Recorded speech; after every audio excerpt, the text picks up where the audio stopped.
Hello dear student, आज हम करने जा रहे हैं regulation of erection and ejaculation.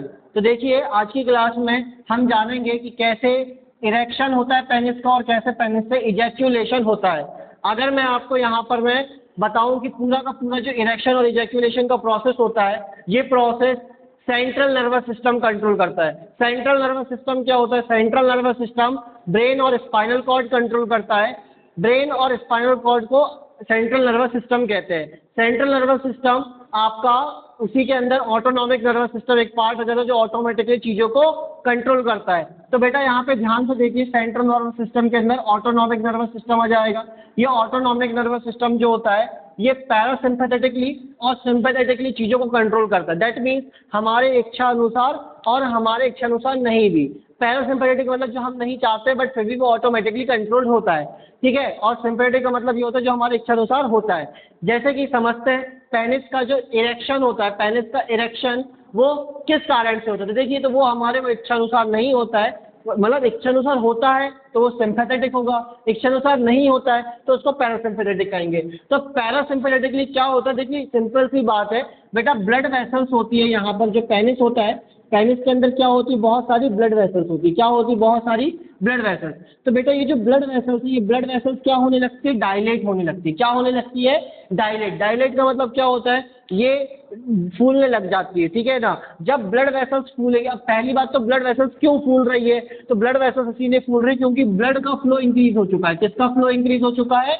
Blood का फ्लो। जब बेटा ब्लड का फ्लो इंक्रीज हो जाएगा तो क्या होगी? ब्लड वेसल्स डायलेट कर जाएगी। क्या हो जाएगी? ब्लड वेसल्स डायलेट कर जाएगी। ब्लड फ्लो इंक्रीज कर जाने से क्या होता है? जो ब्लड वेसल्स है वो डायलेट हो जाती है, जिसके कारण स्मूथ मसल्स भी क्या होने लगती है? रिलैक्स होने लगती है। स्मूथ मसल्स क्या होने लगती है? रिलैक्स। स्मूथ मसल्स जब रिलैक्स होगी, यहाँ पर मैं आपकी जो होती है, जो मसल्स होती है स्मूथ मसल्स, वो कैसी होती है? वो आपकी नॉर्मली फोल्डेड होती है। कैसी होती है? फोल्डेड। यहाँ पर मैं दूसरे मार्कर से बता देता हूँ आप लोगों को। जो स्मूथ मसल्स होती है वो फोल्डेड होती है। तो ये फोल्डेड मसल्स जो होती है ना, ये रिलैक्स होना चालू हो जाती है। जब ये रिलैक्स होती है तो नॉर्मली क्या हो जाता है? इरेक्शन हो जाता है पेनिस का। क्योंकि मसल्स का क्या हो जाता है बेटा? क्योंकि मसल्स का यहाँ पर में इंक्रीज होता है लेंथ, जिस कारण से पेनिस का भी क्या हो जाता है? इरेक्शन हो जाता है। आई होप आप क्लियर हो पा रहा होगा चीजें आपको। तो यहाँ पर मैंने क्या कहा, फिर से एक बार समझेंगे। पैरासिम्पैथेटिकली क्या होता है? ब्लड का फ्लो बढ़ जाता है वेसल्स में। बेटा ब्लड वेसल्स में ब्लड का फ्लो क्या हो जाता है? बढ़ जाता है। फॉर एन एग्जांपल, आपके पास एक ट्यूब है, उस ट्यूब में आप मुंह के द्वारा ब्लो करेंगे तो क्या होगा? सीधी सी बात है, एयर के प्रेशर के कारण वो जो ट्यूब है उस ट्यूब बल्ज आउट होगी, है ना। वैसे ही हमारी ब्लड वेसल्स होती है, ब्लड वेसल्स में ब्लड के फ्लो बढ़ने के कारण ब्लड वेसल्स बल्ज आउट हो जाती है। तो कुल मिलाकर के यहाँ पर डायलेशन लिखा गया है, डायलेशन ऑफ ब्लड वेसल्स।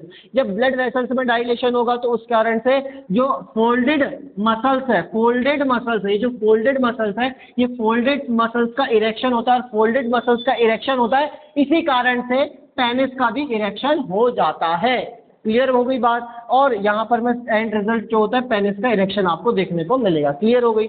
अब इसके बाद सिंपैथेटिकली क्या होता है? जो हमारे इच्छानुसार होता है ड्यूरिंग सेक्सुअल इंटरकोर्स जो होता है, मतलब कोई भी पर्सन मीटिंग कर रहा है, उस मीटिंग के दौरान क्या होगा? सिंपली जो एपिडाइडमिस और वास्ट डिफरेंस है, ये क्या हो जाती है? ये आपकी इलोंगेट हो जाती है। जो हाईली कॉइल्ड एपिडाइडमिस होती है और वास्ट डिफरेंस होती है, ये दोनों की दोनों क्या हो जाती है? इलोंगेट हो जाती है, जिस कारण से पेनिस का इरेक्शन और साथ में इजैक्यूलेशन होता है। इजैक्यूलेशन के लिए इन दोनों का क्या होना जरूरी है? इन दोनों का जो है अनकॉइल्ड होना जरूरी है। Because epididymis and vast difference highly coiled होती है, तो ये क्या हो जाती है?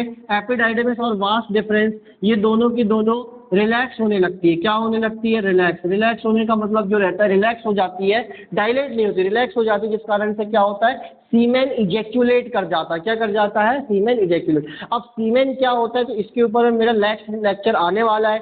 नॉर्मली जो स्पर्म होता है और जो हमारी ग्लैंड होती है, एसेसरी ग्लैंड, एसेसरी ग्लैंड में 3 ग्लैंड्स आ जाती है आपकी, seminal vesicle, prostate and bulbourethral gland, जिसको हम काउपर ग्लैंड के नाम से जानते हैं। तो इसी के ऊपर में लेक्चर आने वाला है। अगर आपको पूरा जानना है कि सीमेन के बारे में क्या होता है तो नेक्स्ट लेक्चर में बने रहिए। Thank you.